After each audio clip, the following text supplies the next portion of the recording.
baland qadrdonlarim, obunachilarim, yaxshilarim, tuzimizlar, yaxshimisizlar? Xonadoninglar tinchmi? Bugun biz sizlar bilan shunaqa shirin, bir pasda tayyor bo'ladigan karam tuzlaymiz. Buning uchun mana bitta karamni oldim. Karamni mayda qilib to'g'raymiz.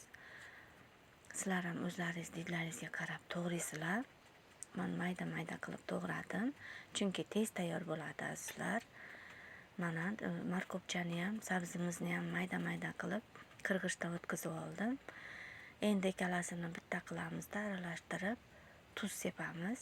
Tuz 1 kilogramm 20 grammdan bu yerda 7 kilo 140 gramm tuz solamiz azizlar.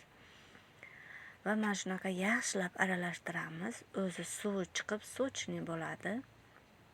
Rangi ham o'zgaradi aralashtirganingizdan keyin. Mana shunday qilib yaxshilab aralashtiramiz. Suvlari chiqib, o'zi anaqa ob'yomlari kichkinalashib boradi.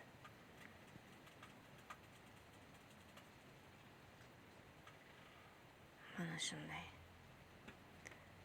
Yaxshilab hamma joyini tekis qilib aralashtiramiz, shoshilmasdan. Hamma joyga tuz tegishi kerak.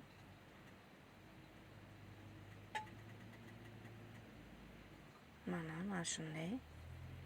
Buni endi mana shunaqa paqirga solamiz. Sizlar o'zlaringiz qanday idishga solsangiz solaverasizlar. Men mana shu idishga soldim. Mana shunday bosib yaxshilab preslaymiz.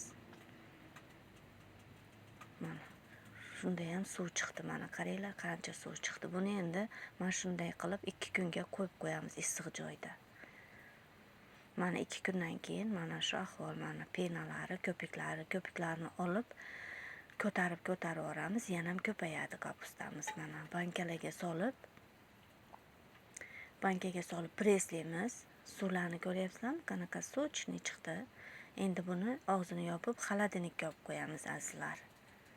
Yoqimli ishtaha hammaga.